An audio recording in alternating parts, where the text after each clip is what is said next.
నమస్తే. నేను మీ Gopi. Welcome back to our channel. ఈరోజు మనతో వచ్చరికి ప్రముఖ నిర్మాత నటికుమార్ గారు ఉన్నారు. సార్ నమస్తే సార్. నమస్తే. సార్ గత కొద్ది రోజులుగా ఎవరైతే నాగ చైతన్య, సమంత విడిపోయిన తర్వాత నాగ చైతన్య, శోభిత ఎవరైతే ఉన్నారో కొత్తగా మళ్ళీ ఎంగేజ్‌మెంట్ చేసుకున్నారు. సో, వాళ్ళ మీద ఎవరైతే వేణుస్వామి ఒక ఆస్ట్రాలజర్ వాళ్ళ మీద మళ్ళీ విడిపోతారు అన్నట్టుగా ఒక జాతకం చెప్పారు. ఈ జాతకం మీద చాలామంది నెటిజన్స్ అయితే చాలా చాలా బ్యాడ్‌గా కామెంట్ చేశారు. కొంతమంది గుడ్‌గా కామెంట్ చేశారు. సో, అందులో భాగంగా ఈసారి చాలా పెద్ద ఎత్తున ఏదైతే రైజ్ అయింది. దీంట్లో ముఖ్యంగా టీవీ5 మూర్తి, అదేవిధంగా ఎవరో వాళ్ళ అనుచరులు అందరూ కలిపి వేణుస్వామిని ఒక 5,00,00,000 డబ్బులు డిమాండ్ చేస్తున్నట్టుగా ఒక ఆడియో క్లిప్ అయితే బాగా వైరల్ అవుతుంది. వేణుస్వామి అదేవిధంగా వాళ్ళ భార్య ఏమంటున్నారంటే, "మాకింక చావే దిక్కు. ఈ విధంగా మమ్మల్ని బ్లాక్‌మెయిల్ చేస్తే ఎలాగని" వాళ్ళ భార్య అదేవిధంగా వేణు ఇద్దరు ఇట్లా మీడియా ముఖంగా వచ్చి చెప్తున్నారు. సో, దాని మీద మీ స్పందన ఏంది? అంటే వీళ్ళ భార్యాభర్తలు వీళ్ళిద్దరు వేణుస్వామి భార్య నాగ చైతన్య గారిని శోభిత దూలిపాల గారిని బ్లాక్‌మెయిల్ చేసి 5,00,00,000 అడిగారా? అట్లా కాదు సార్. నాకు అలాగ అర్థమవుతుంది. ఓకే. అంటే ఆళ్ళు బాగా ఉన్నోళ్ళు కాబట్టి ఈళ్ళిద్దరూ అడిగారా? లేకపోతే ఈళ్ళు బాగా అంటే వేల కోట్లకి అధిపతులా ఈళ్ళిద్దరూను? నేను అడుగుతున్నా. వేల కోట్లకి అధిపతులా? కాదు కదా! మరి ఈ జాతకాలు చెప్పుకునే ఈయన, వీణ వాయించుకునే ఈమె. అంటే 5,00,00,000 ఇవ్వగల కెపాసిటీ ఉందా? మూర్తి అనే వ్యక్తి నాకు మంచి ఫ్రెండే. దాదాపు ఇంచుమించు ఆయనతో నాకు స్నేహం ఏబిఎన్ నుంచి దాదాపు ఒక 25 సంవత్సరాలు జర్నలిస్ట్‌గా నాకు తెలుసు. ఆ జర్నలిస్ట్ స్టాండర్డ్ అంటే ఏంటో తెలుసు. విలువలు కూడా తెలుసు నాకు. అలాగే టీవీ5 కోసం నాకు టీవీ5 చైర్మన్ గారు గాని అందరూ కూడా ఇంచుమించు ఆల్మోస్ట్ 25, 30 ఇయర్స్ నుంచి నాకు ఆళ్ళతోనంతా సుపరిచిత రిలేషన్‌షిప్ ఉంది. ఈ వేణుస్వామి మొత్తం జాతకాలు దండిన డబ్బులన్నీ మూటగట్టి ఆ మూట ఇచ్చి, ఆ మూటతో నడిపేంత టీవీ5 ఛానలు లేదు. ఆ మూట తీసుకొని, ఆ మూట నుంచి తీసుకొని ఆ డబ్బు ఏం చేయాలో ఆయనకి ఇంకా పెళ్లి కూడా కాలేదు మూర్తి గారికి. కనుక పెళ్లి కూడా కాలేదు. కనుక ఆయనకంటూ ఒక నెల జీతం ఏదో వస్తది. ఆ నెల జీతంలోనే ఇంకొక 5, 6 ఏదో సర్దగలుగుతాడు, చేయగలుగుతాడు.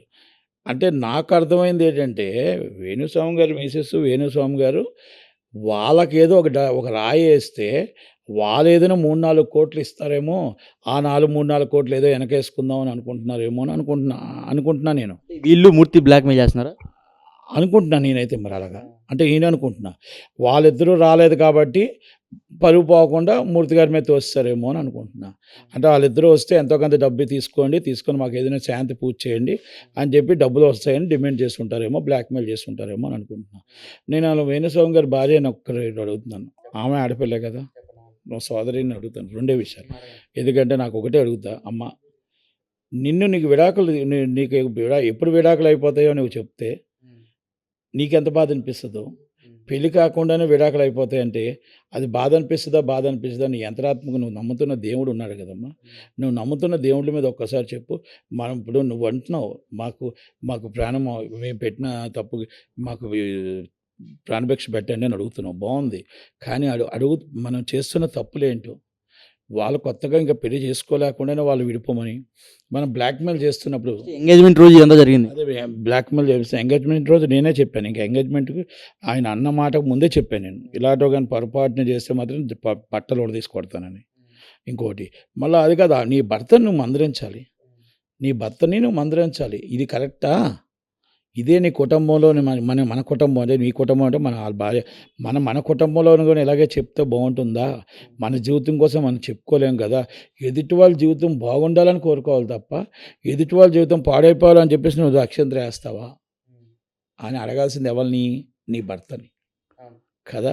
నువ్వు బయట మూర్తి గారినో, వాళ్ళనో, వీళ్ళనో పోనీ డబ్బులు ఏమైనా మీరు ఇచ్చారా? పోనీ అవతల మధ్యవర్తులకు ఇచ్చారా? పెద్ద మనుషులు ఎవరో ఇచ్చిన వాళ్ళు ఆ పెద్ద మనుషులు లేరు అసలు. ఆ పెద్ద మనుషులు తీసుకొని ఎక్కడ నొక్కేసారా? పోనీ మూర్తికి ఇవ్వాల్సి ఉంటే ఆ మూర్తికి డబ్బులు వచ్చాయంటే పాపం 5,00,00,000, 10,00,00,000 వస్తే పోనీ ఇంకో సినిమానే తీయమని చెప్తా. తప్పేం లేదు దాంట్లో. మీరు ఇచ్చారు తీసుకుంటాడు. 10,00,00,000 ఇంకో సినిమా తీయమని చెప్తాను. ఆయనకి నాకు తెలిసేదంటే ఆయనకి టీవీ5 జీతం ఇస్తుంది. ఆ జీతంలో ఏదో 4, 5గురికి ఏదో సాయం చేస్తాడు. తక్కువ డబ్బులు ఆయన మెయింటెనెన్స్‌కి పెట్టుకుంటాడు. మ్యారేజ్ కూడా కాలా. మరి తెలుసు నాకు అది. అదే నాకు తెలుసు. నాకు తెలిసింది. నాకు బెస్ట్ ఫ్రెండ్ ఆయన. ఓకే. అది కనుక అది తెలుసు. పోనీ మీరేమైనా 5,00,00,000, 10,00,00,000 మధ్యవర్తులకు ఇచ్చారు. ఏమండి మా డబ్బు ఇరుక్కుపోయిందని చెప్పండి. పోనీ అదే చూసి దాన్ని బట్టి అలాగే ఏం చేసి ఆ డబ్బుని మీరు కూడా జనాల దగ్గర బ్లాక్‌మెయిల్ చేసిన డబ్బే కాబట్టి మనం పెద్దగా బాధపడాల్సిన అవసరం ఏం లేదు. ఎందుకంటే మీ సొంత మూర్తి కూడా అదే అంటున్నారు. మీరు రక్తపు కూడు నాకు అవసరం లేదు. నాకు కావాలంటే అవసరమైతే నా కంపెనీని ఇంకా డబ్బులు ఎక్కువమని నేను డిమాండ్ చేస్తా తప్ప, నువ్వు జనాల దగ్గర వాళ్ళ దగ్గర 20,000 వాళ్ళ దగ్గర 30,000 తీసుకొని ఆ రక్తపు కూడైతే నేను నీ దగ్గర తీసుకోవడానికి కూడా నాకు చేతులు రావట్లేదు. అలాంటిది నిన్ను బ్లాక్‌మెయిల్ చేశానంటే నువ్వు జనాలందరికీ ఎలా చెప్తున్నావు అంటున్నారు. ఆ రక్త కన్నీరు డబ్బులు అంటే రక్త కన్నీరు భార్యాభర్తలిద్దరూ రక్తం కన్నీరు డబ్బది. అంటే ప్రజల్ని రక్తం పీల్చి అబద్ధాలు చెప్పి బ్లాక్మెయిల్ చేసి డబ్బు కలెక్ట్ చేసుకున్న డబ్బుకి మూర్తి గారికి ఎందుకు అని అన్నాడు. ఆ మధ్యవర్తులు ఏమైనా తినేసారేమో వాళ్ళిద్దరు, ఆ మధ్యవర్తులకి ఏమైనా తెలియకుండా ఇచ్చేసారేమో ఈ రక్తపు కన్నీరు డబ్బు. మరి వాళ్ళిద్దరిని పట్టుకున్నారా? మరి వీళ్ళిద్దరిని పట్టుకున్నారా అసలు?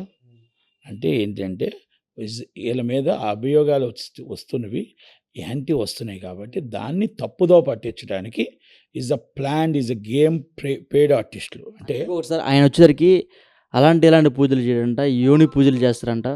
యోని అంటే పూర్తిగా చెప్పాలని చెప్తున్నా. యోని పూజలు చేస్తారంట. అంటే బట్టలు లేకుండా అమ్మాయిలకు పూజలు చేస్తారంట. అదేవిధంగా చాలామంది హీరోయిన్‌లు కూడా చాలా చికెన్, మటన్ ముందు పెట్టి కొంచెం వైన్ ముందు పెట్టి ఆ పూజలు చేస్తా ఉంటారంట. అంటే అవన్నీ పూజలా? లేకపోతే కొత్తగా ఏమైనా సృష్టించిన కొత్త పూజలు అర్థం కావట్లేదు జనాలకి. సో, మీ మాటల్లో. పోలీసులు ఏం చేస్తున్నారు? వాళ్ళందరూ ఏం చేస్తున్నారు? వాళ్ళ భార్య ఏం చేస్తుంది? వాళ్ళ భార్య ఇంకా సపోర్ట్ చేస్తారంట. సపోర్ట్ చేస్తే ఇలాంటి వాళ్ళని ఏం చేయాలి సమాజంలో?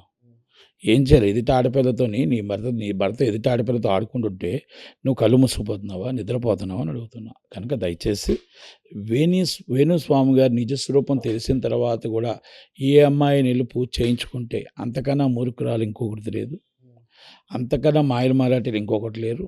మూర్ఖులు మీ ఇండస్ట్రీలో చాలామంది ఉన్నారు. అదే నేను మా ఇండస్ట్రీలో చెప్పాను, నేను బయట చెప్పాను. నేను మా ఇండస్ట్రీలో మూర్ఖులు కాదు, ఎదవలు ఉన్నారు. ఎదవలు మరి ఏం తక్కువైన కదా ఆశ.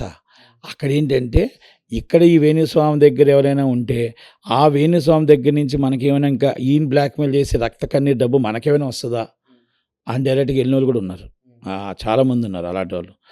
సెలబ్రిటీస్ ఉన్నారు, చాలా పెద్ద పెద్ద ఆర్టిస్టులు ఉన్నారు. మన దాన్ని తప్పుపట్టడానికి ఏం లేదు. కనుక అందుకని మనం ఛాన్స్ ఇస్తేనే ఎదుటి వాళ్ళు వస్తారు. ఒక అబ్బాయికి అమ్మాయి ఛాన్స్ ఇస్తే వస్తుంది కదా. అమ్మాయి మనం ఛాన్స్ ఇవ్వకుండా ఒక్కలాగే ఒకటి కొడితే ఎందుకు వస్తుంది? కనుక వీళ్ళ భార్యాభర్తలు ఇద్దరు గారిడీలు, అంటే గారిడీ అంటారు. వీళ్ళు జ్యోతిష్యులు కాదు, వీళ్ళు గారిడీ చేసేవాళ్ళు. ఈ గారిడీ అంటారు దాన్ని. మాయమాటలు అనేది కూడా వేరు, గారిడీ. వీళ్ళు గారిడీ చేస్తూ ఉదయం లెగిస్తే సోది చెప్తామని భార్యన, మేము జాతకం చెప్తామని భర్త. భార్యాభర్తలు ఇద్దరు గారిడీ చేసుకుంటూ మోసం చేస్తూ వెళ్తూ ఇలా బయట అందరి మీద చెప్పుకుంటూ వస్తున్నారు. ఇలాంటి వాళ్ళ మీద వెరీ సీరియస్లీ యాక్షన్ తీసుకోకపోతే ఆడపిల్లలు అన్యాయం అయిపోతారు అనేది ఇండస్ట్రీ కూడా చాలా సీరియస్గానే తీసుకుంటుంది అనుకుంటున్నాను నేనైతే. కనుక వేణుస్వామి మీద చెప్పిన మాటలు, వాళ్ళ భార్య చెప్పిన మాటలు మూర్తి గారి మీద నమ్మే పరిస్థితుల్లో ఎవరు లేరు. మూర్తి గారి విషయంలో పూర్తిగా నేను మూర్తి గారికి సపోర్ట్ చేస్తూ, వీళ్ళు చెప్పిన మాటలన్నీ ఈజ్ ద ఫేక్ ఆర్టిస్టులు, వీళ్ళంతా డ్రామా ఆర్టిస్టులు. ఈ డ్రామా ఆర్టిస్టులు ఈ గారడీ వాళ్ళతో కలిపి బ్లాక్మెయిల్ చేద్దాం అనుకుంటే ఆయన దగ్గర ఏమీ లేవు. ఆయన డైరెక్ట్గా, ఆయనకి పెళ్ళి కూడా కాలేదు, ఏమీ కాలేదు. మూర్తి గారి దగ్గరికి వెళ్ళి డైరెక్ట్గా వెళ్ళి కూర్చుంటే కూడా రూపాయి కూడా రాదు దయచేసి. కనుక మీరు ఈ బ్లాక్మెయిలింగ్ ఇంకొకటి చేయండి. ఎక్కడో చేద్దాం అనుకున్నారు, ఎక్కడో ఫెయిల్ అయినట్టుంది. కనుక అతను తీసుకొచ్చారు. ఇంకో మాట కూడా చెప్పారు, ప్రేమ అని పాపం ఆ అమ్మాయి చాలా మంచిది. అది అని చెప్పే కదా. వీళ్ళందరూ కూడా నాకు దాదాపు 20 సంవత్సరాలు, స్వప్న కానీ వీళ్ళందరూ చాలా 20 సంవత్సరాల నుంచి నాకు మంచి ఫ్రెండ్స్. ఏఆర్ నాయుడు గారికి కూడా దీంట్లో షేర్ ఉందంట. వీళ్ళ కోసం ఆయన రెడీగా ఉన్నాడు. ఇలాంటి కొన్ని వందల మందికి, కొన్ని వేల మందికి ఆయన పోషిస్తాడు. ఇప్పుడు కాదు, టీవీ5 మొన్న పెట్టారు. ఆయన 35 సంవత్సరాల నుంచి ఆయన రియల్ ఎస్టేట్లో అట్లా రారాజుగా ఉన్నాడు. ఆయన రారాజే. అది విఆర్ నాయుడు గారి సంగతి ఇంకా తెలియదు. కనుక నేనేమంటున్నానంటే ఆమె పాపం ప్రేమ చాలా మంచి అమ్మాయి. ఆమెను కూడా పాపం దీంట్లో లాగారు. ఇక ఎవరెవరెవరో లాగారు. ఏది ఏమైనా జర్నలిజం అనేది ఒక నీతికి నిజాయితీకి కూడి జర్నలిజం చేస్తూ వస్తున్నారు. మా సినిమా జర్నలిజంలో ఇంత నీచంగా ఎవరు వడిగట్టినారు అయితే ఎవరు లేరు. ఎందుకంటే నాకు పొలిటికల్ కోసం నాకు అంత అవగాహన లేదు. కనుక మాకు తెలిసిన సినిమా వాళ్ళలో రూ. 100 ఇస్తే ఎక్కువ, 200 ఖర్చులకు ఇస్తే ఎక్కువ అనేవాళ్ళే తప్ప, ఎప్పుడు కూడా ఎక్కువ ఆశించి ఎక్కువ చేసుకునే వాళ్ళు ఎవరు నాకు తెలిసి లేరు. ఎందుకంటే మనం లంచో, స్నాక్సో ఏం పెడితే అది తీసుకుంటారు తప్ప, ఏ రోజు కూడా డిమాండ్ చేసేవాళ్ళు కూడా ఎవరు లేరు. కనుక ఇవన్నీ తప్పుడు సమాచారం. ఆయన మీద వచ్చిన అభియోగాల్ని తప్పుదారి పట్టించడం కోసం చేసినవేనని మాత్రం చెప్పగలుగుతాను. Thank you very much. Okay. Thank you sir.